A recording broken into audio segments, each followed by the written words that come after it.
All right, let's go ahead and look at what the game design project actually entails. So part of this is going to be you figuring out what genre are you actually interested in. Are you a card gamer like, Cards Against Humanity or that style?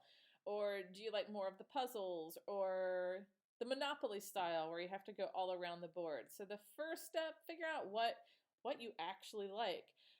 From there, figure out what boards or what products and templates you're going to need, and we're going to actually get those templates and try to have it printed through the Game Crafter. So your job, you're going to create a game and you're going to have it professionally printed through the Game Center. Or it's great. So your job is you're going to create a game and have it professionally printed through the Game Crafter. Now, since this is sort of a weird semester, I'm not sure what their printing services are going to be like. So if we get it printed, awesome. That's a bonus. What I'm going to be looking for this is to have your digital files. So for this, JPEGs or PDFs, I want them labeled with your name, and I want the, as we said in the last video, to have the order. If it's a card set, like 1_card_ your last name. That way when I open the files on my end, it's not confusing and I can see everything's there.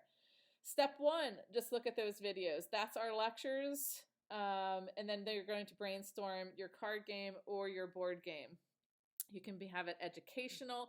You can have it purely for fun, but I am going to recommend, unlike Cards Against Humanity, make it playable for all and be nice. I don't want to see mean games, mean-spirited games. I want it to be a good sort of, there's a genre called Euro games, and the games that are based under this category are like everyone's playing and having a good time and no one's singled out and made fun of. So let's be nice with this one. Also, do not use a trademarked or copywritten themes. These need to be 100% you. If you do eventually go into the route of wanting to make money off of these, you want them to all be yours. You do not want to be sued. So make this 100% you. Before you start the actual project, get those templates on the Game Crafter that you're going to be using. Look at those demos if you need it, and then go ahead and get started. So we were going to play these in class. I don't think that's going to happen. So what I'm probably going to do instead is set up a discussion board so that you guys can show screen caps or photos of what you're doing. And then that way people... I let those be purely organic. You guys chit chat with each other. I don't supervise. I don't force you guys. You have to do 3 comments a week. I want it to be organic. So I will be checking in to make sure it's kosher. But I also want you to know that I want you guys to just chit chat like it was in a class. You can use Photoshop. You can use Illustrator. You can do a combo of the two between, jump between the two. That is fine. Ideally, we're going to be doing this early on so that you could, in theory, get it printed. And again, if it isn't, I'm going to be building mine also just so that I'm going to do a deck of cards just to see if the print process is slowed down at all. And that way I can foresee if we're going to have a problem or not. If not, fine. If we do, great, bonus.